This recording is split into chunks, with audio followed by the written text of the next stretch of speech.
Dear Lord, bless this feline. He's a good cat.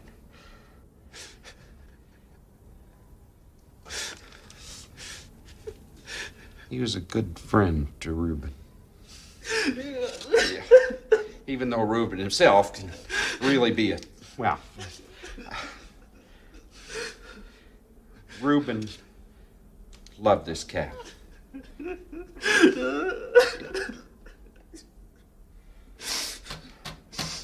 Amen.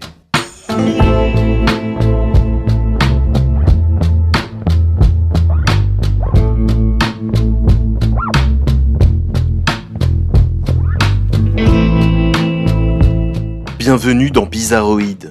Je m'appelle Jean-Baptiste et dans ce podcast, je propose à mes invités de choisir 3 films pour partager leurs émotions de cinéphiles. Dans cet épisode, je reçois Arthur Louis Singalt, historien de l'art et contributeur régulier pour le magazine La 7ème Obsession.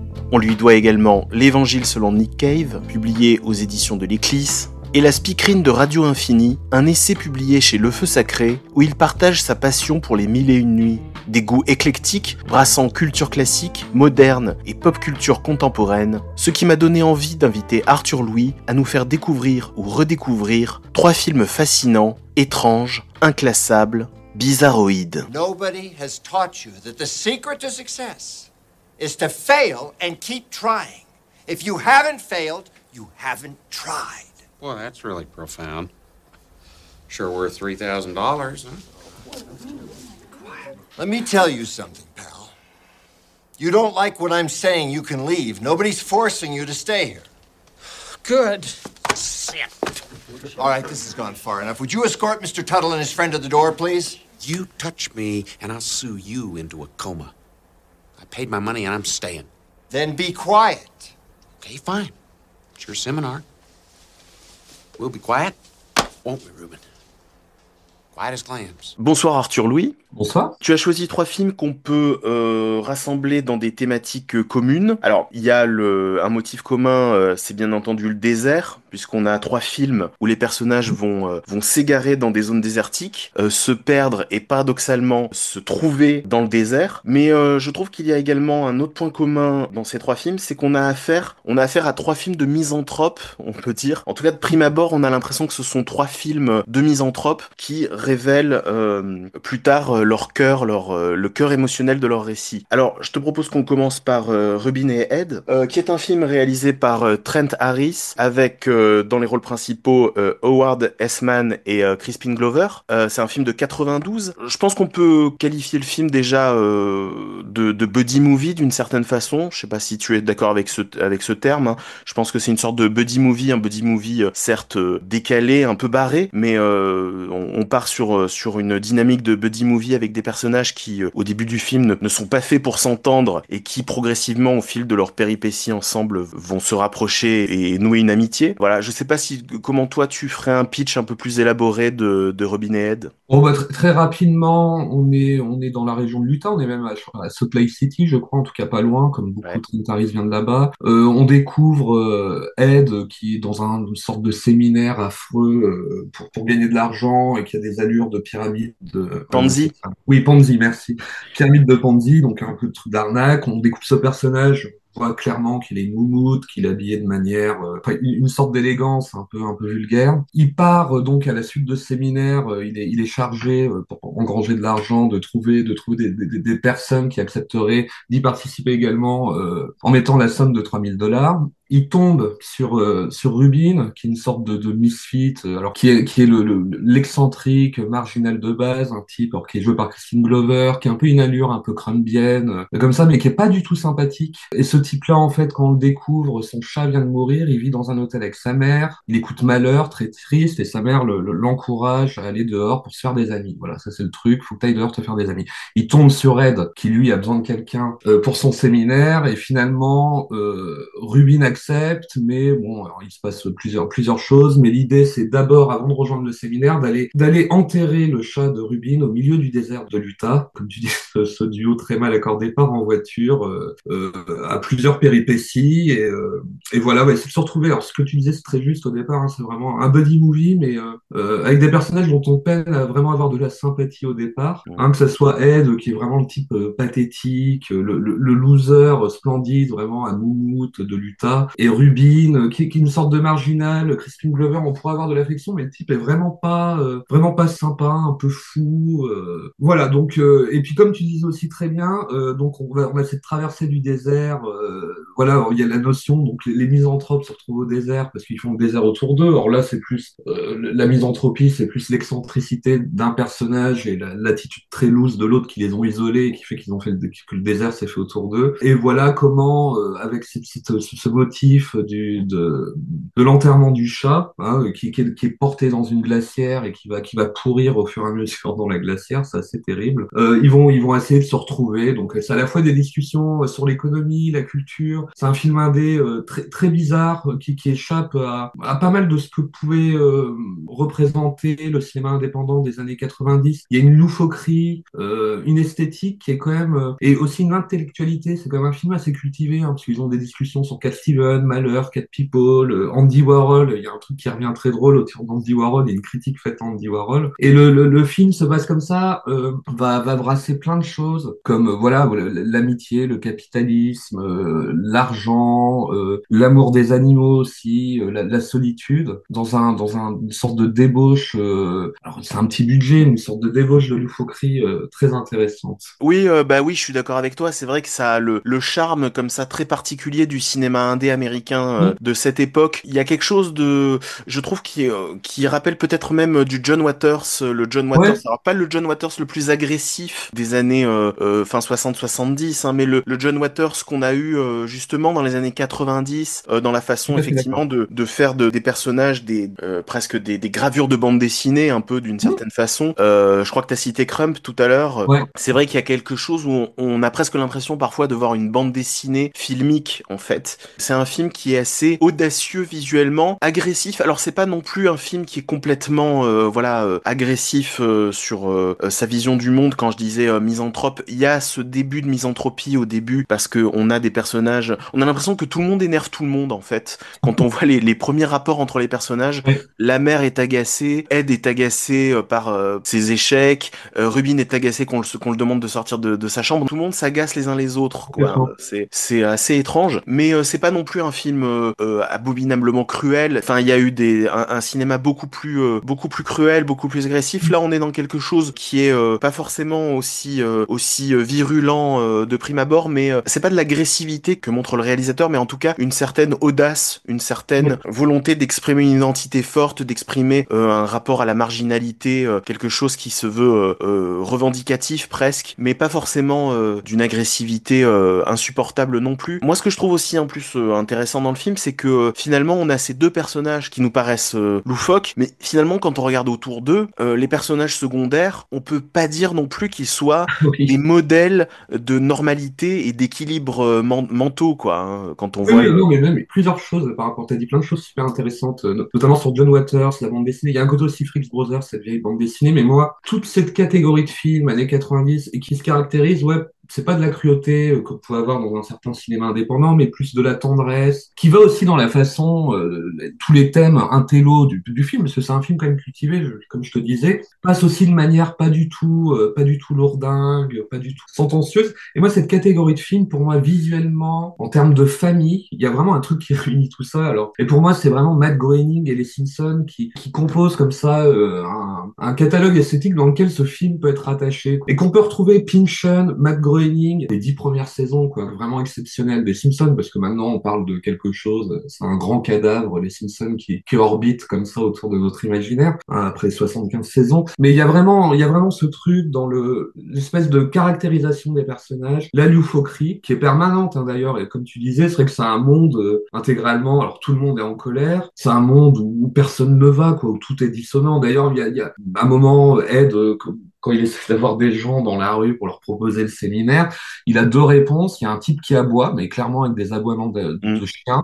Et il y en a un autre qui grogne. Donc vraiment, les gens grognent, aboient. Mais aussi pour poursuivre sur ce que tu disais, sur le regard qu'il a par rapport à ses personnages. On a oublié de dire aussi qu'il y a Karen Black qui joue dedans, qui fait l'ex-femme de... Ouais. Et là, qui donne, voir Karen Black dans ce genre de film, tout de suite on sait où on est, quoi. Et Karen Black aussi, elle a un gros potentiel Simpson pour moi. Et oui, pour revenir, le truc précédent, qui est sorti plus ou moins après, mais Trent Harris, c'est un type, moi j'avais découvert ça comme ça, qui avait fait The Beaver Trilogy, un objet ultra étrange. C'est un film composé en trois parties, un documentaire un peu impromptu d'une demi-heure, après un remake fictionnalisé de ce documentaire, et encore un autre, à chaque fois plusieurs années plus tard, encore une fois un autre remake augmenté du précédent remake, quoi. C'est-à-dire on a une mise en abîme, on a le documentaire, un remake, encore D'accord. un remake. Et le deuxième remake, c'est Crispin Glover qui joue dedans. Et The Beaver Trilogy, c'est un truc très bizarre. En fait, Trent Harris bossait pour une chaîne locale de cette zone américaine qui est l'Utah. Et il est sur un parking et il y a un type qui l'avise au loin, qui voit qu'il fait des essais de caméra en fait. Et il y a un type qui l'avise au loin et qui va rejoindre la caméra, lui faire un petit spectacle, lui montrer qu'il sait danser, chanter. Une sorte de type super naïf, ultra candide, un peu innocent, un peu bizarre, avec une chemise rentrée dans un pantalon, jeune, très souriant. Il monte un spectacle pour la ville. C'est un type qui va se travestir, qui s'estime être un grand artiste. Et il y a quelque chose de très pathétique et de très tendre Mm. dans la façon dont Trent Harris va suivre ce personnage. L'écueil du personnage naïf qui pense qu'il a quelque chose à donner et au moment où il produit, tout le monde se Mm. fout de sa gueule. Et on sent que Trent Harris, d'avoir filmé ça, se sent un peu coupable. Et d'ailleurs, on a ce truc, on sait pas, on a l'impression que le mec potentiellement a pu se suicider après ça. Et donc il revient à chaque fois, il va réinterroger son truc pour essayer de réparer ça, quoi. Il réinterroge une fois avec Sean Penn qui va jouer le personnage et une autre fois avec Crispin Glover. À la fin, on comprend que le type est pas mort, hein, et qu'il vient voir d'ailleurs les films et qu'il a entretenu une amitié avec Trent Harris. C'est vrai que le cinéma indé, comme tu disais, souvent va se moquer des personnages, genre un truc un peu cruel et tout ça. Et Trent Harris, lui, il est vraiment isolé déjà. En plus, le côté faire du cinéma indé dans cette zone des États-Unis, c'est un peu étrange. Et il a vraiment l'empathie chevillée au corps. Et c'est ce qu'on retrouve vachement dans Ruby Lane. Les personnages sont pas sympas, ils ont des looks improbables, mais en fait, c'est les mauvais côtés qu'on finit par apprécier, parce que finalement, à la fin, le film n'est pas du tout un film républicain, évidemment. Et à la fin, le fait on est ce truc, ah, mais je suis républicain, mais moi aussi, carrément, trop bien et tout. Et on a ce truc, que les gens simples, comme ça, que finalement, on peut s'affranchir des mauvais côtés des gens et se retrouver, parce qu'il y a aussi, c'est une naissance d'amitié, le film parle de ça aussi. Et puis, évidemment aussi, ce qui est central dans le film, c'est cette grande scène où finalement, Rubin comprend qu'il doit enterrer son chat dans une grotte qui appartenait aux Eco People, donc une sorte de tribu indienne. Il tombe dans les pommes d'épuisement et il a une sorte de rêve qui est vraiment le climax du film, avec une très belle image un peu rose. Et moi, alors, ce rêve peut paraître très drôle, moi je le trouve assez bouleversant parce que j'aime beaucoup les animaux et les chats en particulier. Et donc il retrouve, pendant tout le film d'ailleurs, son chat, c'est pas un vrai chat, c'est une sorte de chat, même quand il montre des photos de lui avec son chat, de poupée. Oui, c'est une poupée créée par les Chiodo Brothers qui avaient fait Clown from Outer Space. Ah bah tu vois, j'ignorais. Mais... Voilà, tu sais, ces deux frangins qui ont beaucoup officié dans le cinéma d'horreur. Ils ont commencé par les effets spéciaux, le bidouillage, le bricolage, le maquillage, et ils ont même passé à la réalisation. C'est les Chiodo Brothers qui ont pas, comment dire, le savoir-faire le plus au point, le plus fin de l'industrie du cinéma, mais ça apporte un truc encore Ah plus oui, oui, ça bizarre, marche justement, super ce bien. chat avec ses yeux disproportionnés. Ça renforce le côté fou du film surréaliste. Ce rêve, c'est presque une peinture d'un peintre Complètement. surréaliste, quoi. Hein. Ah C'est oui, oui, une il y a un côté, oui, composition. t'as raison. Avec ses couleurs un peu roses, violettes, ça fait penser à Paul Delvaux, ce genre de truc, oui, complètement. Et donc ce rêve, moi je le trouve assez bouleversant, parce que c'est quand même un type qui se trimballe son chat est mort, personne n'en a rien à foutre. Et donc cette scène, il se retrouve sur un lac, il a des semelles compensées, juste, qui ont pris 60 centimètres de plus, il y a la playmate qui passe son temps à regarder, qui est dans un bateau, et derrière, il y a le chat, comment on appelle ça? Du ski nautique, ça y est, ça me revient. Voilà, oui, merci, les hypnotiques, là non plus, tu vois. Et ce moment complètement dingue, quoi, cette sorte de peinture, comme tu dis, invraisemblable, arrive dans le film, hein, va résoudre complètement le film. D'ailleurs, à partir de ce moment-là, bon, c'est le moment où Ed, qui avait abandonné Rubin, parce qu'il veut faire des redémarrer la voiture. Enfin, il se passe des trucs et il a le sentiment de l'abandonner et que le laisser dans une mort certaine au milieu du désert va le chercher. Ils enterrent le chat ensemble. Il y a quelque chose qui se résout là. Enfin voilà, il y a un moment de résolution autour du chat comme ça, comme si l'attention portée à ce personnage et aux souvenirs qu'il pouvait générer avait vocation à tout soigner quoi. Il y a tout ce espèce de running gag d'un type qui fait des tags Andy Warhol subs Big Dick qu'on retrouve plusieurs fois dans le film. Et j'aime bien aussi ce côté de Trent Harris qui fait un film indé plutôt pop, enfin qui pourrait au niveau des couleurs on pourrait rattacher ça comme pop, mais qui est plutôt critique par rapport au geste de Warhol quoi, parce que lui il est dans quelque chose de plus artisanal, de plus confectionné, où tous les motifs de la modernité, de la culture populaire interviennent pas vraiment et sont plutôt désavoués par les personnages. Alors moi je pense que ça c'est intéressant le discours autour de l'art, du pop art et de différentes références qu'il y a dans le film. J'ai pas l'impression que de la part de Trent Harris ce soit la volonté de valider tel Ouais. artiste et de descendre tel autre. C'est plus une volonté de placer ces artistes dans la société américaine en fait et de dire que Andy Warhol qui est devenu, qui était déjà en 92 une espèce de figure sacro-sainte du pop art, bah pour certains c'est Andy Warhol on en a rien à foutre. Pour un mec de l'Utah et lui-même d'une certaine façon fait un acte artistique en faisant un tag insultant Andy Warhol Ouais. et voilà il y a un côté on va pas sacraliser forcément tel artiste. Je sais pas quel rapport Trent Harris a à Andy Warhol, mais je pense qu'il y a la volonté de construire son univers fait de gens de l'Utah, de gens du coin, de gens qui ont pas forcément une grande culture artistique, qui ont pas forcément ces préoccupations-là tout simplement. Et en réalité, ça correspond aux discussions très triviales qu'auraient ces personnages. Oui, quand tu disais que c'est un film pop, c'est pour le coup c'est vraiment un film pop parce que ça prend plein de choses, ça les applique à l'univers et une tenue années 70 se retrouve effectivement en confrontation très étrange avec Malheur. C'est le principe aussi du pop art, hein, de la pop aussi, c'est de mélanger, de mixer, d'amalgamer plein de références différentes et plein d'esthétiques différentes qui devraient se contrarier, qui parfois se contrarient, donnent quelque chose qui peut être un peu baroque à certains moments, mais dans la réalité américaine, dans cette Amérique, pas toujours une Amérique de très bon goût, bigger than life, un petit peu kitsch en fait. Il y a un rapport au kitsch aussi en fait dans ce film. Ben en réalité, cette Amérique-là, certes, il la déforme un peu par son prisme. On rencontre peut-être pas tous les jours des personnages comme Rubin, des personnages comme Ed. Finalement, on en voit souvent hein, dans les Oui, documentaires oui. sur l'Amérique. Le personnage de Oui, Karen Bucky, Black avec cette coiffure, cette énorme choucroute sur la tête, bah finalement, c'est un personnage qu'on a l'impression de voir aussi réellement dans des représentations de l'Amérique qui se veulent plus réalistes en fait. il y a cette idée de dire, bon, bah, là, on est au fin fond de l'Utah, on est loin de la ville, et finalement, par une marginalité qui se pose sur aucune culture, aucune décision réellement contre-culturelle, quoi, en plus, les personnages, encore une fois, ils se revendiquent vraiment d'un bord politique où il n'y a pas d'inspiration, il n'y a pas de culture, c'est Mhm. vraiment ce truc-là, mais finalement, ils sont aussi intéressants artistiquement à regarder, si tu veux, au niveau de ce qu'ils symbolisent, que quelque chose qui ferait les galeries new-yorkaises.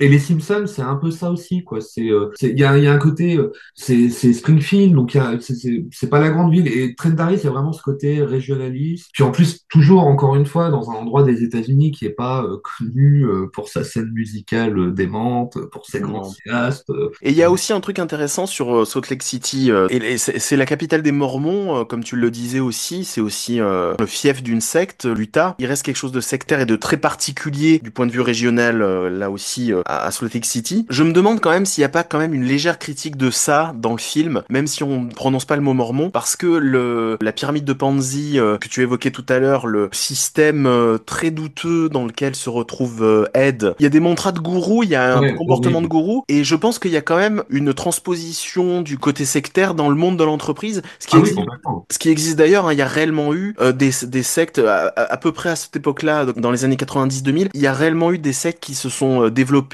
sur le sol américain, qui prenaient comme décorum, au lieu de prendre un décorum un petit peu folklorique et qui peut vite être tourné en ridicule de sectes paganistes ou de sectes cosmiques, enfin, de prendre des looks de yuppies, de membres d'une grande entreprise, le paperboard derrière, la Ouais, salle ouais, de réunion, les cravates, les mots pour se horrible. motiver, les mantras pour se motiver, détermination, action, réussite, Les dollars, bonnes enfin je enquêtes. sais pas quoi. Ce que Trent Harris fait, c'est qu'il Ouais, ouais. arrive, comme au billard, à toucher deux boules en même temps, à la fois la secte, les conventions sectaires de Salt Lake City, et plus largement les conventions capitalistes, conformistes de l'Amérique, quoi.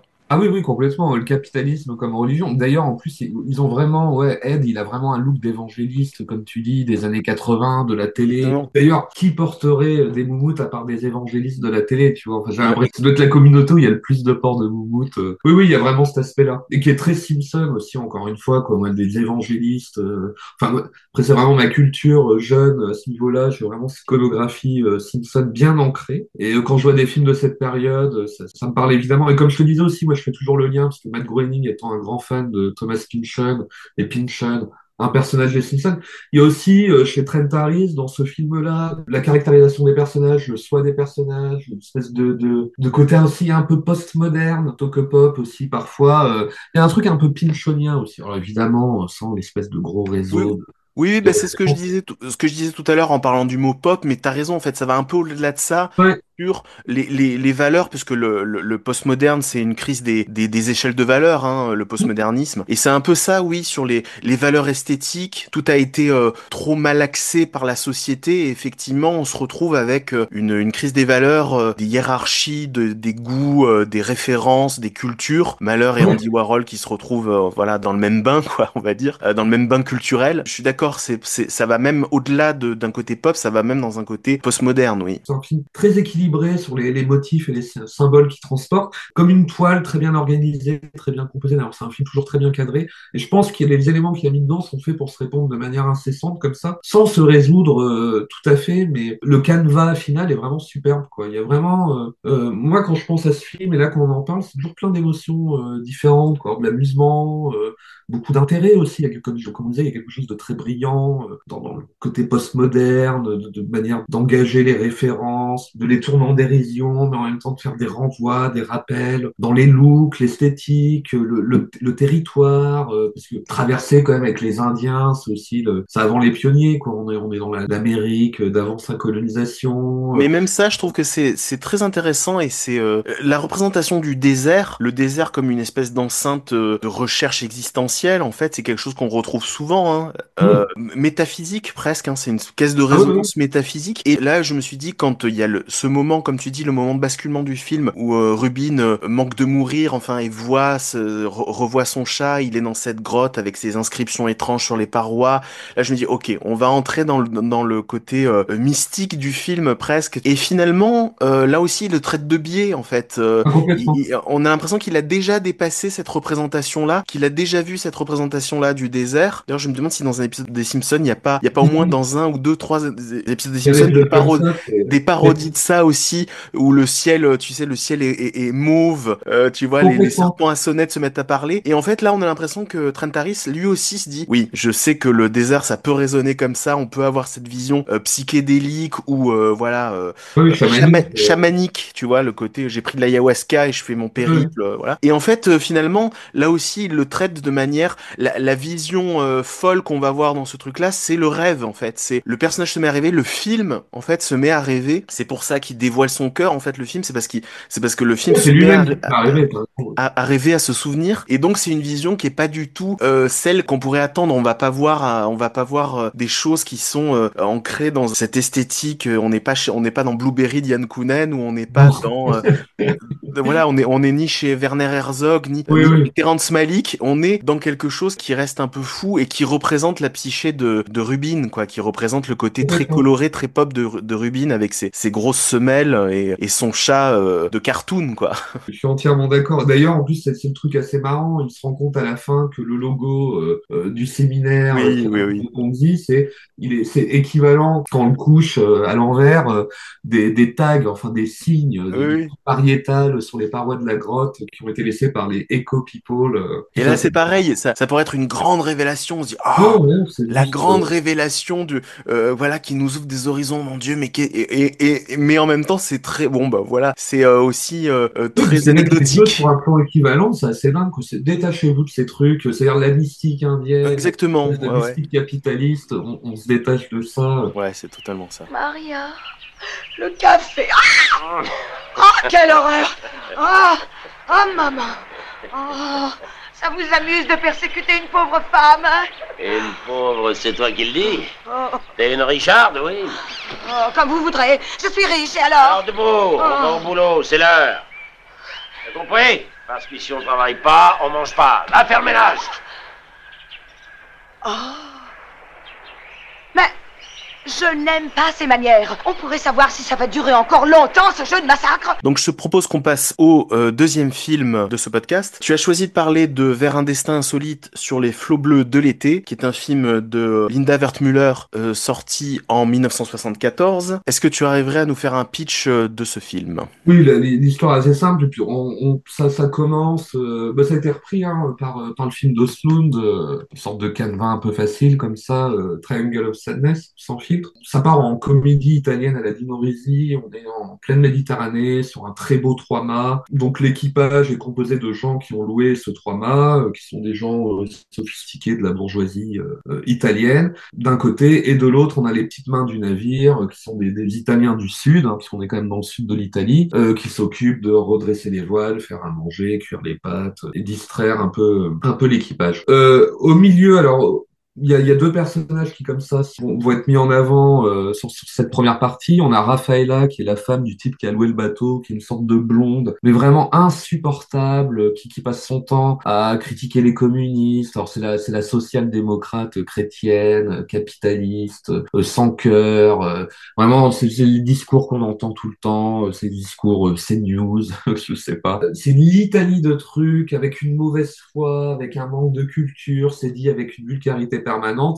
Donc là, c'est Raffaella est jouée par Mariangela Melato, qui est une des actrices fétiches de Wertmüller, et donc son adversaire sur le bateau, la petite main qui est jouée par Giancarlo Giannini, lui écoute tout ça, ça l'écœure. Le truc culmine quand elle demande à ce qu'on la conduise sur une petite plage avec des petits radeaux, donc elle se retrouve avec Giancarlo Giannini tous les deux. Le moteur pète, il dérive, personne vient les chercher, ils se retrouvent au milieu de la Méditerranée. Finalement, ils accostent, on fait une naufrage sur une île absolument déserte. Et là, évidemment, les rapports vont s'inverser. Très vite, Giancarlo Giannini, face au comportement de Raffaella, va lui demander d'aller se faire foutre, tout simplement. Et évidemment, lui, c'est un homme du sud de l'Italie qui est pas sophistiqué, donc dans la survie, il est meilleur. Et finalement, voilà, les rapports vont complètement s'inverser. Là, c'est son machisme. Une histoire d'amour comme ça va se développer, mais sur un mode un peu maître-esclave, assez dérangeant. Il la frappe, elle l'aime. Alors on sait pas si elle tombe amoureuse par délire ou nécessité. Lui, par contre, c'est plus évident, finit par tomber amoureux parce que évidemment une telle femme, c'est pas quelque chose qu'il aurait pu obtenir dans le sud de l'Italie. Et finalement, il repère un bateau et repartent sur la terre pour dénouer le récit. Je suis désolé, je suis pas excellent dans le. Non, mais c'est grosso modo, oui, effectivement, ce qui se passe dans le film. Non, tu t'en es pas trop mal sorti. Je veux quand même préciser, c'est intéressant que tu aies choisi ce film, qui est donc un film italien, Ouais. qui appartient à la tradition de la comédie italienne, la satire politique, sociale Ouais. italienne des années 60-70. Là, on est vraiment au top de cette école de la comédie qui produit des films merveilleux de Monticelli, de Dino Risi, Ouais, de Lopetri aussi. et Ettore Scola, enfin bref. Et Lina Wertmüller, ce qui est intéressant, c'est que c'est quand même une réalisatrice qu'on a un peu tendance à oublier, j'ai l'impression, Complètement. quand on les cite, alors que c'est quelqu'un qui a eu beaucoup de succès. Ce film-là a fait plusieurs millions d'entrées en Italie. C'était parmi les plus gros succès du box-office à l'époque. J'ai vu, c'était des films qui avaient un succès au moment de leur sortie. Et qui plus est, ça a été la première réalisatrice à être nommée pour l'Oscar de la meilleure réalisation, avec le film suivant qui est aussi avec Giancarlo Giannini, qui est Pasqualino. Ouais. Donc c'est quand même pas n'importe qui. Non. Lina Wertmüller, c'est quelqu'un qui a une écriture très particulière, assez acérée, voilà. Pourquoi t'as choisi ce film? Qu'est-ce qui t'intéresse particulièrement dans ce film? Évidemment, la première chose, c'est comme tu dis, c'est une réalisatrice quand même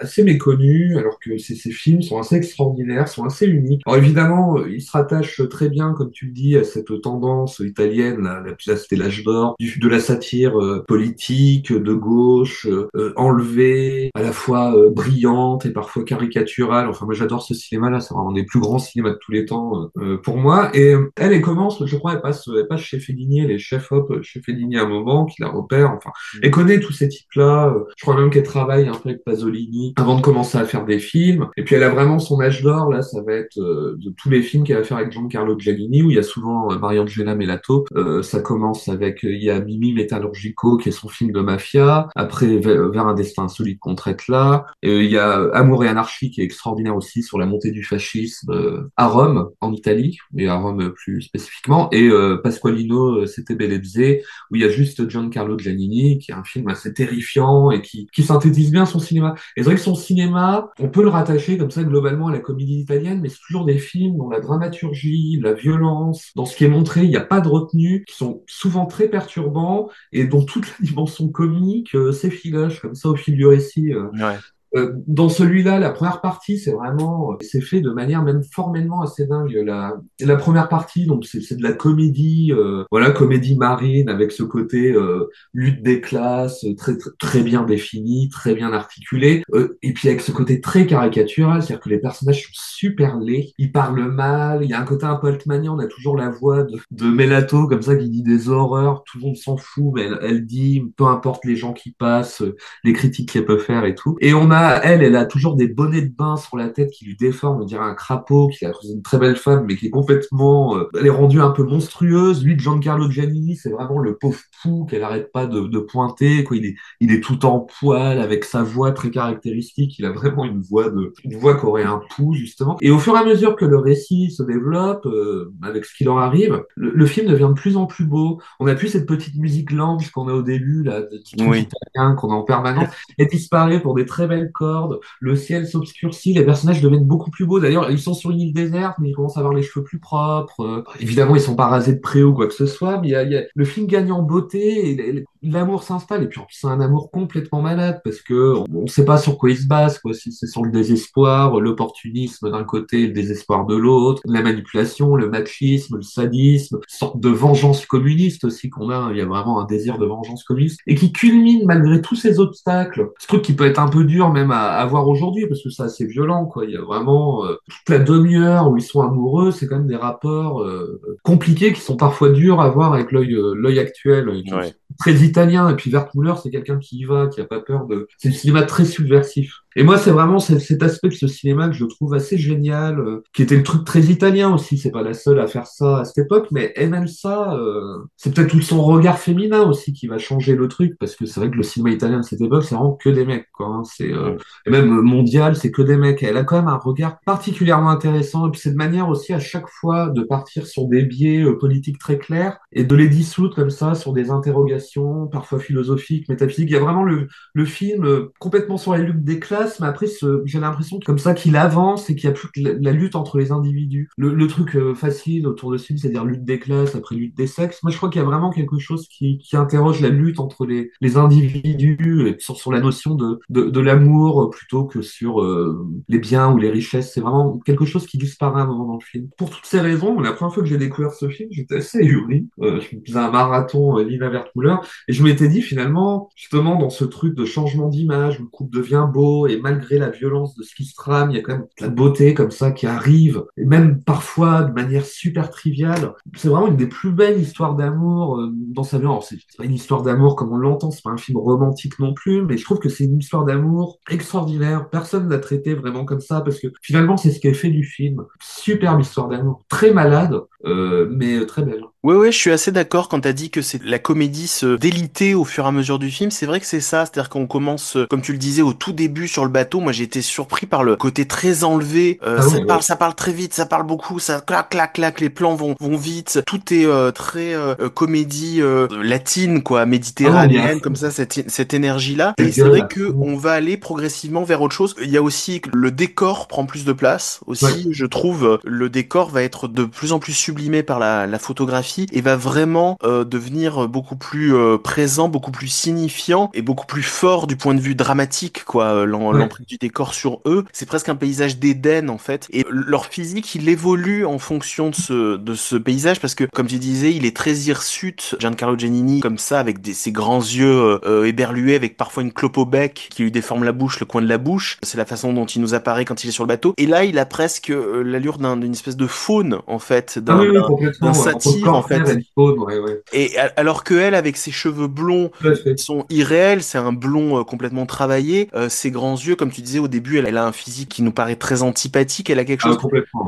ouais. Moi, je trouve qu'elle a quelque chose de Stéphane Audran. Ah oui, j'adore Stéphane. Oui, elle Au a tout cette début classe du film, naturelle. elle a côté classe et côté grande bourgeoise. Je me suis dit, t'as Ouais. l'impression de voir une espèce de Stéphane Audran italienne, quoi. Et là, on commence à la voir nue, sa peau bronzée, ses cheveux blonds. C'est presque une créature gracieuse, une nymphe tombée du ciel. Donc, c'est deux personnages presque dans un décor d'Éden, quoi, dans un décor de paradis perdu. C'est assez magnifique. Et c'est vrai que le rythme de la comédie, ça se calme et ça laisse place effectivement à plus de regard, à plus de silence, à plus de jeu là-dessus. J'ai pris 2 notes à 2 moments du film. Le moment où ils sont sur le canot, la tirade des espérons, tu sais. Bah, ils viendront demain, ils viendront nous secourir. Bah, espérons. En fait, Raffaella, c'est un personnage qui n'est pas très utile, qui est même un boulet pour Gennarino, le personnage de Giancarlo Giannini. C'est même un boulet et même dans la société, ce personnage de femme d'un grand industriel, ça peut être vu comme un parasite. Si on est du côté de la gauche italienne de l'époque, ils sont vus comme des parasites, comme des gens qui ne sont pas utiles du tout physiquement à la société. Et donc, comme c'est un personnage qui est pas utile, elle compense par la parole. Elle parle, elle croit qu'elle est importante parce qu'elle parle, parce qu'elle donne son avis, parce qu'elle donne des ordres, des directives. Et là, ce espérons, c'est ça, c'est juste, ben, si je le dis avec un ton convaincu, ça va agir sur la réalité. C'est un personnage qui a besoin de combler son inutilité, sa vacuité, sa oisiveté aussi, se présenter comme un personnage bien sûr oisif, hein. C'est le corps qui a du plaisir pendant que les autres corps souffrent, hein.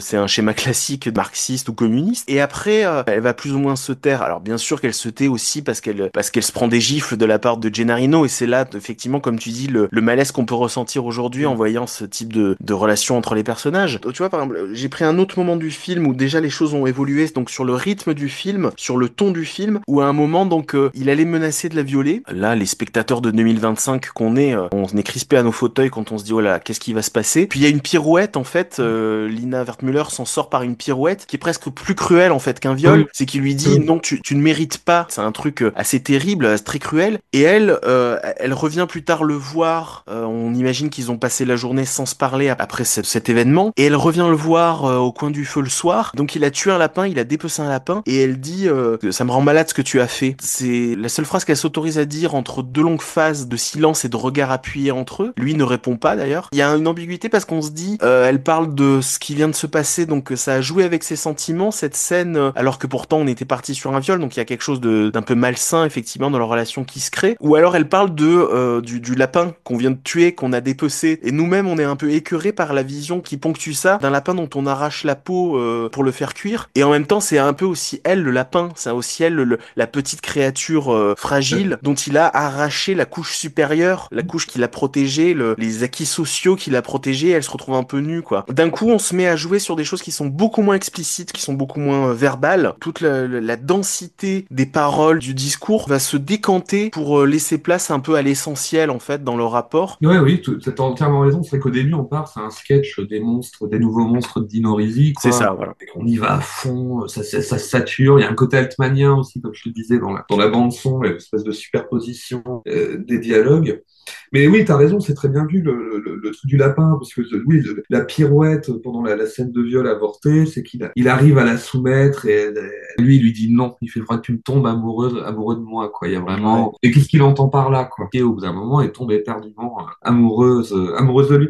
Mais c'est pas les mauvais sentiments qui vont être contrariés une fois qu'ils sont sur l'île, mais ils vont être plus ou moins exaltés et vont fleurir en quelque chose qui donne cet amour qui peut exister d'ailleurs que sur l'île, hein. C'est le pari que fait Gennarino à la fin en disant bon je vais enfin voir si t'es amoureuse de moi comme tu le prétends, et c'est le surplus de cruauté finale, mais c'est le retour du réel qui prend le dessus et qui Ouais. C'est ça qui est intéressant dans le film, c'est que tu te dis est-ce qu'il y a une ambiguïté en fait dans la deuxième partie entre en fait comment Wertmüller traite ses personnages, quel regard elle a sur ses personnages, c'est-à-dire est-ce qu'on est sur une ambiguïté où on ne doit pas vraiment savoir si les personnages restent les personnages qu'on a connus jusque-là, les archétypes sociaux qu'on a connus. Oui, d'ailleurs, c'est pas des personnages au début, t'as raison, c'est des archétypes.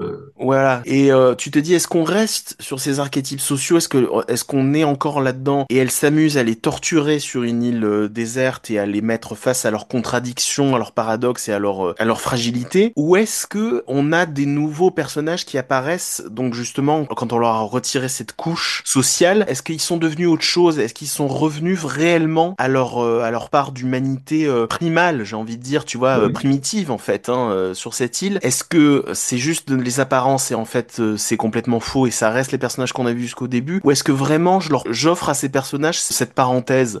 Et il y a toute cette ambiguïté là selon comment tu regardes le film. Elle-même, elle a pas forcément tranché dans sa vision des choses, mais quand même elle leur offre à ces personnages, même si à la fin, ben voilà, chacun rentre un peu chez lui dans son milieu social, dans sa classe sociale et reprend sa vie là où il a laissé. Enfin, pas exactement parce que pour Gennarino, hélas, les choses sont plus violentes. Enfin voilà, ça l'a vraiment bouleversé quoi. Quand on y réfléchit, on se dit voilà, est-ce qu'il reste cette ambiguïté sur comment on doit percevoir les personnages? Et j'ai envie de dire, si on les regarde dans leur environnement, si on regarde la façon dont la beauté du film, voilà, la beauté que déploie le film dont tu parlais, parce qu'il y a vraiment cette vraie beauté dans la photographie, Ouais. dans le décor et dans les moments de leur relation, même si elle est très tordue, très malsaine, il y a vraiment des moments qui peuvent nous apparaître vraiment beaux et vraiment touchants. La musique aussi, enfin, on n'est pas là pour en rire, pour avoir un rire sous cape devant ces personnages-là en disant regardez comme ils sont ridicules d'avoir fendu l'armure. Non, on est vraiment cueillis. Comme tu disais tout à l'heure d'ailleurs, c'est intéressant sur Robin et Ed parce que eux aussi c'est par un moment où ils se perdent dans le désert qu'ils vont aussi fendre l'armure. Bah là, je trouve que c'est vraiment le cas aussi. On peut vraiment voir que Lina Wertmüller, elle offre quand même aux personnages le droit d'être vraiment des personnages romantiques. Tu disais, on n'est pas vraiment sur un film romantique, pas loin quand même. Ils ont le droit aussi, ces personnages-là. Raffaella, aussi épouvantable peut-elle être. Gennarino, qui est un mec très conservateur, hein,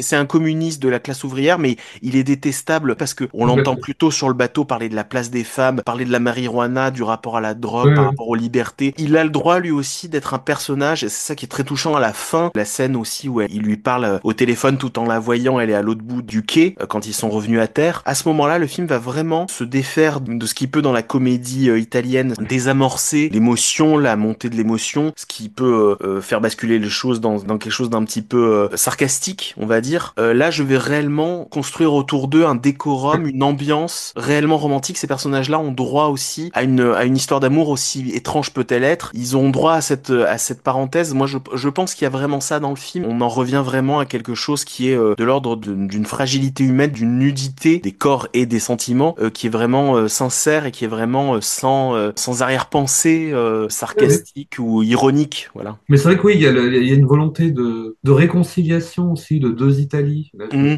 Oui, oui. en parler parce que c'est vrai que finalement au sud on va être plus facilement communiste, mais on n'est pas du tout progressiste. C'est des modèles de famille super traditionnels. On est plutôt xénophobe. Alors qu'au nord, bah, on a du mépris pour ceux qui travaillent. C'est les sociaux-démocrates chrétiens, mais qui sont plus progressistes. Et c'est ce nid d'ambiguïté aussi que voilà sur ce terrain neutre qui va essayer d'être résolu, quoi, et désamorcé aussi, comme tu dis. Et c'est pas tout à fait que les rôles s'inversent entre dominant dominé. Dans le film, c'est beaucoup plus subtil que ça, Ouais, mais c'est plus compliqué que ça. ouais, c'est beaucoup plus compliqué que ça. Mais il y a quand même cette idée qu'il faut réconcilier aussi l'Italie de cette manière-là. Mais à la fin, elle montre que c'est pas réconciliable non plus, parce que c'est une Italie qui appartient aux airs, lui, il est au sol. Comme au début du film, je crois qu'elle est située, elle est à la proue du bateau dans des fringues incroyables, en faisant des poses assez dingues, et lui, il est en train de gratter une voile derrière, et puis il est habillé en blanc, elle est habillée en noir. C'est des films en plus très réfléchis en termes de, comme ça, d'iconographie et Ouais. de ce que ça peut symboliser. Je trouve il est très bien écrit là-dessus aussi. C'est vrai,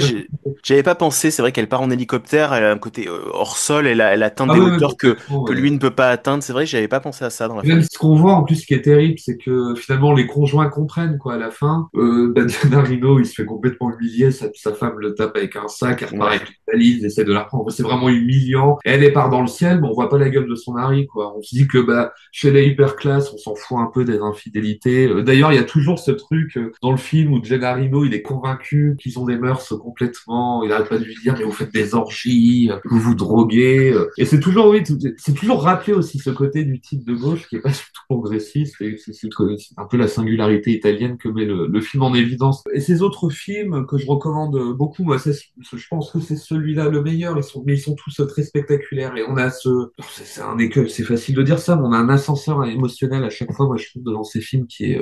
Puis on a une dimension de surprise, d'inattendu, d'éloquence, souvent par-delà le politique. On part toujours du politique, après pour parler des individus, que je trouve très beau, parce que c'est un peu l'idée aussi de l'amour, c'est enlever le politique et de parler plus que des individus. Et ce film met très très bien ça en scène. Et c'était vraiment le privilège de ce cinéma-là italien qui était vraiment capable de faire ça et qu'on a rarement vu ailleurs finalement. This is Angry Bob, the man with the industrial dick, coming at you loud and clear on WAR Radio. Rise and shine, folks. It's a beautiful day. Just look at that sky. It's a work of art. Ha! Nature never knew colors like that. And a friendly reminder, when you look at it, be sure to wear your shades. The radiation count's way up and the heat wave ain't expected to let up either. Weather control tell us it'll probably hit 110 downtown before nightfall.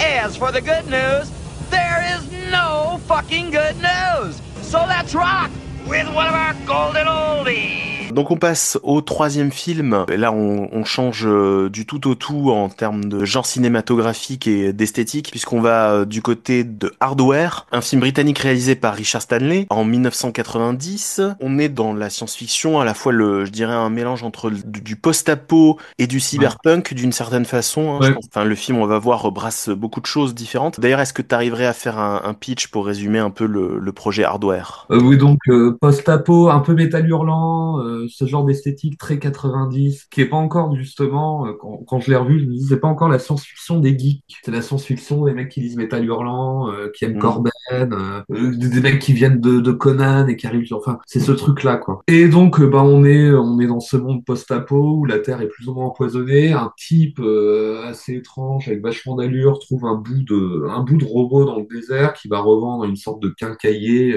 du futur. Ce quincaillier du futur revend ce morceau de robot à un type qui s'appelle Moses Baxter, une sorte d'ancien soldat qui a un bras robotique et qui achète ce morceau de robot pour sa petite amie. Et là, c'est intéressant, il lui achète parce que c'est une sorte d'artiste un peu reclus dans son appart, puisque l'extérieur est pas forcément recommandé. On a l'impression dans le film qu'il faut mettre des masques pour éviter des choses comme ça. Enfin, l'air est intoxiqué. Et une sorte d'artiste qui travaille un peu sur le métal, tout ça. Et donc, il lui amène ce morceau de robot pour qu'elle puisse faire une sculpture ou l'intégrer à un projet. Et donc, elle va se retrouver toute seule avec ce truc. Et ce robot est en fait un Mark XIII, une sorte de robot conçu pour réguler la surpopulation. Donc, un truc super brutal et qui a la faculté de se recomposer. Donc, il va se recomposer avec ce qu'il trouve sous la main dans l'atelier de Jill, qui est le nom de la fille. Et là, on part en Jill, qui est en même temps observée par une sorte de voisin masturbateur immonde, qui est l'un des plus immondes de l'histoire du cinéma, adipeux, dégueulasse à la longue vue. On va partir d'une sorte de huis clos horrifique,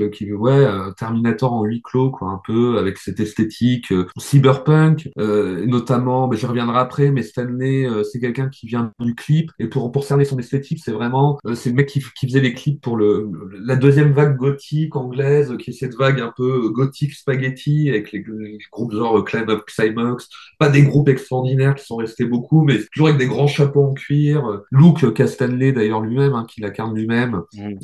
Et oui, entre le cyberpunk, le post-apo, mais pas du tout de geek, quoi, très métal hurlant, très Conan, tout ça, voilà. Et donc on a ce combat entre ce robot, et après le film est ponctué aussi, il y a d'autres personnages, dont un personnage qui est censé l'aider, un de ses amis qui est dans un délire de prise de LSD, qui va ponctuer le film. Et d'ailleurs, le film a une structure de trip au LSD. Stanley l'a voulu comme ça, et c'est assez éloquent d'ailleurs à ce niveau-là. Mais donc, le mec de Jill qui se retrouve enfermé avec le robot va essayer de la sauver, celui qui a le bras robotique. Voilà à peu près. Ouais. C'est particulier à résumer parce qu'on voit le côté un petit peu collage du film, le côté un petit peu patchwork qu'est ce film. D'abord, faut donc expliquer qu'on est sur un film qui a posé des problèmes juridiques à Richard Stanley d'ailleurs, parce que on l'a accusé en fait d'avoir fait une espèce d'adaptation non officielle. Ouais, c'est ça. Voilà, d'une bande dessinée qui s'appelait Walter's Robotale, qui est un épisode de la bande dessinée Shock, qui était publié dans la revue 2000 AD, qui était une revue un peu culte en Angleterre à l'époque. C'est la revue qui nous a donné Judge Dredd, voilà, pour que le situe, qui était une revue de bande dessinée, donc un peu le métal hurlant britannique, on va dire, avec une esthétique un peu différente et des mondes violents, des mondes monde délabré où justement se mélange le post-apocalyptique et le cybernétique, voilà. Et donc on est complètement dans l'atmosphère que propose Hardware en fait. Il a nié avoir adapté cette bande dessinée, il s'en est peut-être inspiré involontairement, mais en réalité quand on regarde de plus près la genèse du projet, c'est qu'il a étiré ce qui était déjà un moyen métrage, il me semble, qui s'appelait Incidents in a Expanded Universe, qu'il a fait en 1985. Voilà, donc c'était déjà la matrice en fait de ce qu'est Hardware, et il a rajouté en plus cette histoire de robot. Il y avait déjà cette ambiance autour de ce désert, de ce monde post-apocalyptique, de ce monde en friche en fait. Même si c'est pas très clair d'ailleurs, hein, dans quel état est le monde dans ce film, on le comprend au fur et à mesure du film, voilà. Et il a rajouté cette histoire de robot tueur, qui est effectivement un robot un peu Terminator, parce que des producteurs lui avaient dit, bah voilà, oui, tiens, une idée de robot, ouais, c'est bien, c'est à la mode en ce moment, c'est bien, ça nous permettra de faire un film commercial, en fait, un film d'exploitation assez basique, voilà. Et sauf que c'est un film qui est tout sauf basique, je trouve, qui est vraiment très très étonnant dans son ambiance, hein, dans son montage, dans les impressions qu'il te laisse, en fait. Ouais. C'est vraiment très étonnant ce film. Je sais pas, toi, tu l'as découvert quand, Hardware? Il y a quelques temps déjà, et je sais plus si je suis tombé sur Hardware, et après je me suis passionné pour le personnage de Richard Stanley, parce que en fait le truc étonnant c'est Stanley quoi. C'est vraiment un type assez incroyable. Mais oui, c'est le premier film que j'ai vu de lui, et je me suis aussitôt passionné pour ce personnage qui est que j'aimerais juste donner deux trois éléments en plus, parce que tu disais c'est vrai que le film comme ça, on pourrait c'est un film d'exploitation, robot, post-apo, tout ça, mais toute la dimension étonnante dont tu parlais est quand même très liée à sa personne, parce que lui c'est vraiment un type assez excentrique, c'est un Sud-Africain. Sa mère était anthropologue, lui fait des études d'anthropologie, il doit quitter l'Afrique du Sud. Sa mère aussi est pas mal sur la mystique tribale africaine et tout. Il quitte l'Afrique du Sud assez jeune, puisqu'il y a la guerre d'Angola, pour pas être intégré aux troupes militaires. Il se retrouve en Angleterre où il participe à cette scène post-New Wave, post-gothique, gothic spaghetti, comme j'ai appelé. Après, on peut voir les terminologies. Et il prépare ce film-là, et entre-temps, ça c'est quand même le truc le plus dingue, on peut le voir d'ailleurs sur YouTube, je le recommande très fort, il a un pote qui part en Afghanistan rejoindre la rébellion talibane, et qui lui dit, tu devrais venir voir ça, et voilà, c'est la guerre, on va se battre contre les soviétiques et tout. Lui part avec sa caméra là-bas, il fait un documentaire, il y a vraiment été, il y a toujours une dimension, avec Stanley on se demande s'il est pas un peu mythomane, mais tout se vérifie assez facilement, donc au moins il y a ce documentaire. Le documentaire dure une demi-heure, on peut le voir sur YouTube dans la version avec le commentaire audio, parce que de toute façon il n'y a pas de son, parce qu'il n'avait pas de quoi prendre de prise de son, et il va carrément filmer la bataille de Jalalabad, il raconte qu'il s'en sort parce qu'il croit qu'il va mourir, et qu'il prend toute sa cargaison de LSD. La drogue est très importante chez lui, hein, c'est ce truc chamanisme, drogue, là on y va à fond avec lui, on va retrouver un peu dans la grotte de Rubin and Head, et oui, il prétend qu'en prenant très sérieusement dans le documentaire, bah oui, il y avait Zarqawi, qui est un des mecs qui a foutu, enfin qui était dans l'équipe de Ben Laden, il dit ça de manière très décomplexée. On voit des types, des talibans qui fument des pétards, machin. Et puis il se retrouve, il filme un peu la bataille, on voit les chars soviétiques, il y était quand même, quoi. Il raconte que bon, là, ça s'est arrêté parce qu'il y a eu des problèmes, j'ai dû prendre plein de LSD, ça m'a permis de voir dans le noir. C'est vraiment le type farfelu, hein, avec un grand chapeau, une canne. Maintenant, il habite à Bugarache, Montségur, il est un peu dans ce délire-là, hein. Ce qui est un peu triste aussi quand nous, en France, on s'est beaucoup marré en 2012 sur le Christ cosmique et tout. Lui, il est très au pied de la lettre là-dessus. Il a fait plusieurs d'ailleurs documentaires sur Montségur, sur Rennes-le-Château, enfin tout ce sud-ouest Qatar, mystique. Et il a quand même fait vachement de films intéressants. Et notamment aussi, je recommande beaucoup pour bien le comprendre, peut-être le meilleur documentaire qui a été fait sur un film, enfin le plus dingue, à côté Lost in La Mancha, enfin sur un film qui a fait naufrage et vraiment paraît fade, c'est son documentaire sur l'île Docteur Moreau, parce que l'île Docteur Moreau avec Marlon Brando et Val Kilmer, c'était son film, duquel il s'est fait débarquer. Et l'histoire qu'il raconte dans un documentaire sur ce film est hallucinante, quoi. Vraiment à mourir de rire. Enfin, à mourir de rire. C'est stupéfiant. C'est vraiment, c'est sans équivalent. Et donc, tout ça pour dire que, voilà, on a affaire à un personnage très, très particulier et très porté aussi sur la drogue. Dans Hardware, c'est très présent. Notamment, j'ai relevé ce truc que je trouve absolument génial. Il a donné une interview pour The Quietus, un bon site de musique, il y a pas si longtemps, autour de Hardware. Il parle de Faust. Il dit, pour parler du robot, il dit, alors comment vous avez conçu le robot, la vision thermique du robot, parce que dans le film, ce qui est intéressant de Hardware, c'est qu'il y a plein de visions différentes, comme ça, qui vont collisionner. Il y a le voisin qui regarde avec un truc, une caméra qui permet de voir la voisine toute nue et la filmer ou je sais pas quoi, ou en truc thermique. Il y a le robot qui va en thermique. Après, il y a le personnage qui a consommé du LSD, qui a des lunettes de soleil pendant tout le film, donc on imagine qu'il a une vision lui aussi. Après, t'as le mec de Jill, le robot lui met une toxine qui le fait délirer et qui obtient une nouvelle vision également. Il y a vraiment cette notion d'obtenir une nouvelle vision, un nouveau regard. Et il raconte cette chose superbe, je trouve, en parlant du robot. Il dit, dans Faust, Goethe écrit que celui qui s'efforce d'atteindre la lumière est sauvé. Et il dit, bah, c'est la même chose que mon robot, le Mark 13, parce que finalement, en fait, lui se dirige sur tout ce qui fait plus de 35 degrés, parce qu'il a une vision thermique. Et l'idée, je la trouve super belle. Alors, à la fois, faut la discuter, et puis dans le film, elle n'est pas forcément évidente. Mais que ce robot qui est mu, il a pas d'instinct, il est mu par un programme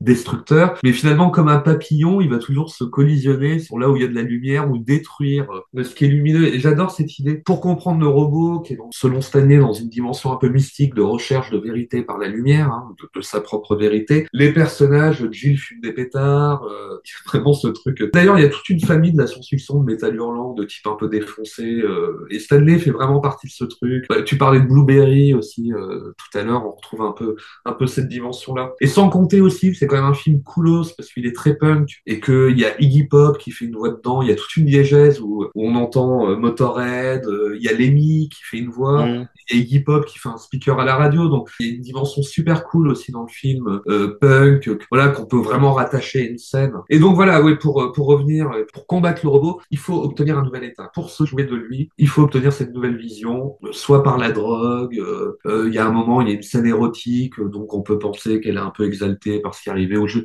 Voilà, mais il y a toutes ces dimensions-là qui sont, je trouve, super intéressantes et qui ultra présentes dans le cinéma de Stanley, quoi. Ouais, je suis assez d'accord avec toi. Quand tu revois des films d'exploitation, on va dire des années 70, 80 ou 90, et même d'ailleurs encore aujourd'hui, ce qui est toujours intéressant, c'est de voir ce que le réalisateur réussit à faire avec un petit budget. Et là, on est finalement sur une histoire qui est assez simple, hein, qui se concentre sur peu de personnages et une représentation assez brève et circonscrite à un petit décor pour te montrer un monde post-apocalyptique. Et il réussit pourtant à te donner l'impression d'un monde en gardant sa focale sur une histoire resserrée. Et ça, je trouve que c'est là qu'on voit aussi le talent d'un réalisateur dans le domaine de la science-fiction, dans un domaine où il doit représenter tout un univers imaginaire important. Et quand on regarde techniquement le film, on se rend compte que ça tient à peu de choses et c'est un petit budget. Et pourtant, il réussit vraiment à donner du sens à ce monde. Comme tu dis, parce qu'il y a un esprit derrière, un esprit punk, il y a l'héritage, donc comme on dit,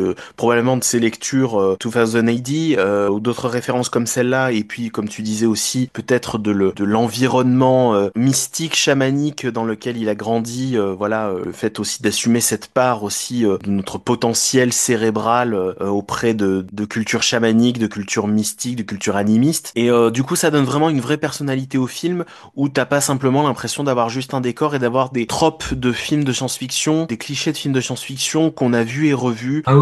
Voilà, ces personnages-là, on a vraiment l'impression qu'ils existent. On a vraiment l'impression qu'ils ont passé des décennies comme ça, perdus au milieu de nulle part. Je trouve que ça a un côté très australien, en fait, ce film. De prime abord, on pourrait penser que c'est un film australien parce qu'il y a la force du cinéma australien. Le cinéma australien a vraiment une force quand on regarde les films d'exploitation de la Hospitation, enfin, plus généralement de ce que nous a proposé l'Australie depuis 40 ou 50 ans. Régulièrement, on retombe sur des films australiens et on se rend compte que ça fonctionne encore parce qu'il y a la puissance d'un décor. Il y a vraiment un univers étrange et ça t'emporte complètement. Il y a une vraie bizarrerie. Et là, c'est un peu le cas de ce film. On a un peu l'impression que c'est métal hurlant au pays des kangourous, si je devais dire ça. Non, mais je devais résumer. La force du film, c'est d'abord celle-là, c'est de se dire comment on juge la valeur d'une série B, hein, puisque c'est ça, hein, vraiment dans sa catégorie budgétaire, on est dans cette série B, dans ce qu'il propose à l'intérieur d'un circuit d'exploitation avec l'idée de ce robot, enfin quelque chose qui doit faire vendre effectivement, comme tu dis, ou faire louer des VHS. T'aurais presque envie de voir Hardware au milieu d'un recueil d'autres histoires de cet univers-là. Tout à fait, mais le personnage en plus qui ouvre le film et qui le clôt, là, qui est une espèce de chasseur exactement qui ressemble à Stanley dans sa silhouette, qui trouve le truc. C'est une parenthèse sur le trajet de ce personnage. Ouais. Ça pourrait être le fil rouge, effectivement, ça pourrait être un espèce de voyageur qui passe d'une histoire à une autre et qui transmet peut-être des objets maudits. Il y a peut-être quelque chose de l'ordre de la malédiction. Tu parlais de Faust, mais c'est peut-être un personnage, quand on le voit arriver, on pressent ça, on se dit, est-ce que c'est pas un diable avec lequel on passe un pacte quand on achète son objet, le personnage errant, pèlerin des enfers, ou voilà. Donc là, il y a un côté fantastique, gothique qui remonte à la surface aussi dans cet univers. C'est Hardware, t'as l'impression que c'est une pièce d'un puzzle d'un monde plus étendu où tu te dis mais qu'est-ce qui se passe exactement? Alors il y a eu une apocalypse, on parle de contrôle des naissances parce qu'il y a une surpopulation et là tu te dis mais attends, surpopulation, j'ai plutôt l'impression qu'on est sur une humanité qui est en train de disparaître. T'aurais Oui, c'est très plutôt l'impression étonnant. d'avoir ça comme intuition. Ah non, il y a des histoires de surpopulation, Oui, de grands ensembles un peu. de grands complexes Ouais. industriels, de grandes multinationales, de grandes corporations qui dominent tout ça. Tu as du mal à comprendre exactement comment tout ça s'articule, mais si tu y crois parce que tu crois visuellement au film, tu crois visuellement à ces personnages, à la façon dont on va te représenter cet artiste qui sculpte du métal, qui dit je me livre à une bataille avec le métal, je sais jamais si c'est moi qui vais gagner ou si c'est lui qui va gagner, ce qui va Super bien phrase. sûr annoncer, c'est un foreshadowing pour dire qu'elle va se battre avec une créature de métal. Enfin, et en fait le film il est comme ça tout du long en fait, cette espèce de côté, j'ai l'impression que je me fais submerger par autre chose que de l'humain en fait, de la chair humaine, puisque ça parle de personnages principaux, c'est un couple dont l'homme Mo veut des enfants et elle Jill ouais, elle ne veut pas d'enfants, dit que c'est pas possible d'avoir des enfants dans ce monde-là en fait, c'est pas un monde pour élever des enfants. Donc c'est un peu l'histoire de la chair humaine en danger en fait, hein, de l'organique en danger, avec cette histoire de perpétuer l'espèce humaine et se reproduire et essayer de rester humain, de rajouter de l'humain dans ce monde, et le fait de se laisser ensevelir sous le métal, sous des choses qui sont industrielles, qui sont manufacturées, qui sont métalliques, qui sont des déchets post-apocalyptiques et tout ça. Et tout le film, je trouve que visuellement te donne cette impression-là en fait. C'est ça qui est fort dans le film. Ah, Et complètement. que, moi, il y a vraiment des moments où j'ai eu l'impression de voir vraiment des tableaux abstraits par certains Ah, moments. il y a Tu sais, il des y a... quand elle tombe sur la table de l'étage en dessous chez les Japonais dans la famille japonaise, là, le tableau, le plan est superbe. Il y a vraiment une direction artistique dans le. Et c'est intéressant ce que tu disais sur la confrontation au métal parce que justement aussi de là où vient Stanley, que ce soit la culture musicale, tout ça, il y a quand même le punk. C'est aussi une confrontation à l'électricité, au métal, le rock, tu vois. Enfin, toute cette dimension. Et le film, comme un musicien rock ou un musicien punk aussi se confronte à ce truc-là, quoi. On fait quelque chose, va exalter toute cette pourriture métallique, électrique, pour en faire quelque chose de beau. Et c'est vraiment tout l'aspect aussi vachement réussi qui transcende un peu l'aspect série B du film, c'est que c'est un vrai objet contre-culturel. Souvent, les séries B ont été annoncées comme quelque chose, attention, c'est un objet contre-culturel. Non, en fait, c'est juste un objet pas du tout commercial. voilà, commercial, mais qui n'a pas d'argent, quoi. Et ils sont Ouais. très peu, les vrais réalisateurs. Je pense à Alex Cox, tu vois, où il y a Oui. vraiment Oui, oui. vrai punk, qui avec des petits budgets va te créer quelque chose. Et Stanley, il y a vraiment ce truc-là. C'est vraiment, il fait un album de musique, quoi. C'est un film indus aussi, quoi. Ça annonce les clips de Nine Inch Nails, de Tool, toute cette esthétique-là. Stanley est quand même vachement. Il y en a d'autres qui l'ont fait, mais lui, il l'a vraiment fait sincèrement, quoi, avec une dimension artistique. Il y a vraiment des plans qui sont très déstabilisants. Pendant 2-3 secondes, tu te demandes ce que tu regardes vraiment. Quand il fait un insert sur un objet, quand il va montrer la tête du robot, le casque du robot, Ouais, au milieu d'un fatras ouais. d'autres pièces qui est dans l'appartement de Jill. Il y a plein de plans vraiment qui t'interpellent. Comme je te dis, on a l'impression d'avoir un tableau d'art abstrait composé de différentes matières. On dirait qu'on est dans une sculpture finalement Ouais, de ouais. Jill en fait. En plus, il va utiliser de la lumière rouge, il va utiliser des filtres rouges, donc ça va encore plus te déstabiliser. Parfois, tu vois, tu vas avoir un plan sur ne serait-ce qu'un mur où tu sais pas forcément si le mur est rouge, s'il y a un filtre par-dessus, ce que tu dois voir, ce que tu vas voir apparaître, Les puis tu trucs, veux d'un coup tu vas voir apparaître une main dessus. Dans son montage, contrairement à certains films qui sont même des séries B, mais qui sont des produits commerciaux qui doivent être emballés pour aller au plus simple, tu vas essayer d'aller au plus lisible possible. C'est pas toujours réussi quand t'as pas d'argent d'ailleurs, ça peut créer des accidents qui peuvent être intéressants. Là, je pense pas que ce soit des accidents, je pense que c'est vraiment des tentatives de te créer des images au milieu du film, dans ce trip, comme tu dis, LSD, dans une décharge remplie de pièces de métal, quoi. Voilà. On est dans un truc un peu, comme tu dis, chamanique, sauf qu'on n'est pas dans un environnement dans lequel on s'attendrait à quelque chose d'un peu hallucinatoire, comme pour Robinet Head, le décor de ce désert peut s'y prêter. Voilà, ouais. une jungle amazonienne peut se prêter à une expérience chamanique avec de l'ayahuasca. Là, on est dans un trip où on ne s'attendait pas vraiment à ça, où on pense qu'on va rester sur des trucs qui sont très terre à terre et très primal, quoi, le besoin de survie. Parce qu'en fait, le film c'est un home invasion en fait. Enfin, pas le film en lui-même, mais l'intrigue autour du robot, ce qui va vraiment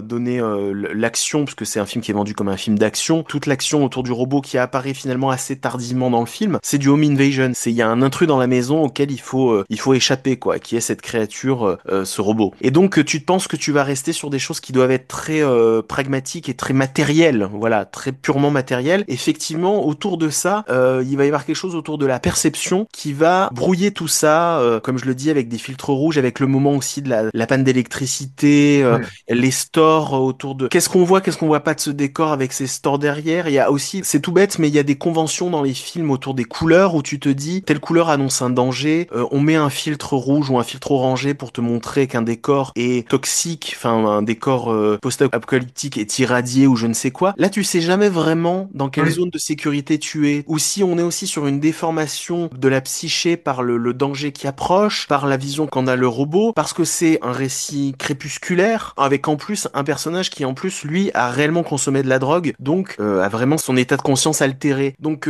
tout est un peu comme ça dans le film, et puis tu te dis aussi, est-ce qu'on est aussi du point de vue du robot, donc du point de vue de quelqu'un qui n'est pas totalement humain, donc est-ce que Stanley veut retranscrire la froideur du robot, la froideur mécanique, et en même temps, c'est pas des couleurs froides qu'on a à l'écran, c'est des couleurs chaudes avec du rouge, tu vois, enfin, et puis voilà, les plans sont à court terme, certains plans vont être illisibles, vont être très abstraits, et à long terme, la fresque que va composer le montage va composer quelque chose de très intéressant et de très composite, et à la fois, oui, qui a une personnalité très singulière, quoi. Oui, il y a une explosion, une combinaison des subjectivités, comme tu dis, qui est passionnante avec ces différentes visions et comment elles sont influencées par quoi. Et même l'appartement en tant que tel, d'une sorte de robot avec des portes, on passe la main, ça l'arrache. Même l'appart est violent, Ouais, dur, les sculptures le sont, que ce soit le fratras des sculptures, l'appartement, le robot qui se recompose dedans, cette espèce de feuilleté, de subjectivité qui donne vraiment l'aspect passionnant du film, quoi, complètement, ouais. et d'ailleurs, comme tu dis, c'est intéressant parce que pour comprendre quelle est la menace du film, si tu n'as pas lu un résumé du film qui parle du robot, t'attends de comprendre quelle est la menace, d'ailleurs, comme tu le dis. Alors, c'est le monde extérieur, c'est ce personnage vagabond qui vient C'est qui vient bizarre. apporter un objet étrange, c'est l'immeuble, la résidence, enfin, dans lequel ils vivent, qui est dangereuse. Il y a ce voisin bizarre, donc c'est l'appartement en lui-même, les sculptures. Ouais. Tu vois, et finalement, la menace, c'est le robot, mais ça parle d'une menace supérieure qui est un choix politique d'exterminer la population. Tu vois, donc il y a aussi ça tout au long du film. T'es là, tu restes tout le temps sur tes gardes parce que c'est pas aussi simple que le Ah problème, non, c'est le non, robot. Tu vois, c'est pas un boogeyman, le robot. Tu t'en es débarrassé, c'est bon, l'histoire est close. Comme tu dis, par couche, on empile les menaces. En fait, il faut tout craindre tout le temps, quoi. complètement. Ah oui, oui, il y a une sorte d'accumulation des dangers, quoi. Enfin, tout ce qui s'accumule. De toute façon, c'est un film aussi pas mal sur l'accumulation, quoi. Des regards, des... Comme Complètement. Barman, quoi. D'ailleurs, elle, c'est un peu une sculptrice accumulationniste.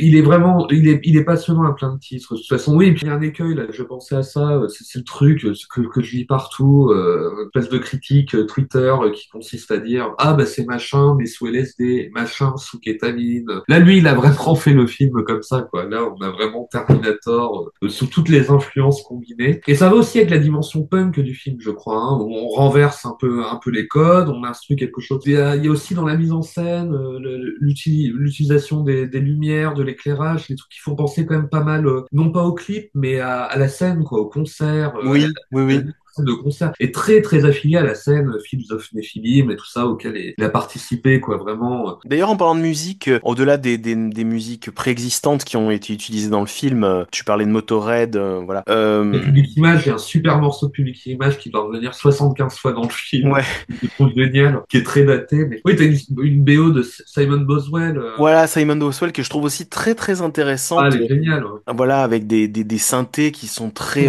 planants, inquiétants, planants. Et d'ailleurs, je trouve que ça ressemble pas mal à la musique. Là, j'ai trouvé qu'il y avait une parenté, parce que j'ai vu les deux films, donc un jour d'intervalle, avec Robin Head, avec celle de Robin Head de Fred Miro. On retrouve un petit peu, d'ailleurs, on est un peu à la même époque. Il y avait aussi ça, alors qu'ils voulaient un côté un peu plus grotesque dans la musique de Oui, Robin oui. Head. Mais les sonorités Ouais. au synthé sont un Ah oui, petit oui, peu t'as les mêmes. l'impression qu'ils avaient acheté le même Roland. Ou, Ouais, c'est ça.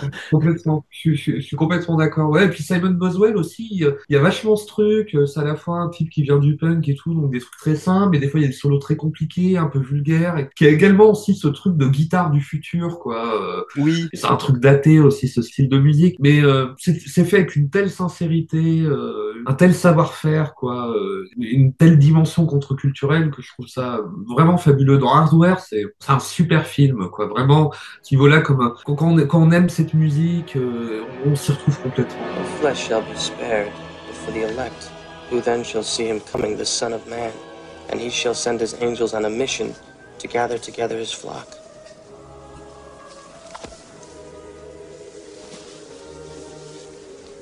think so.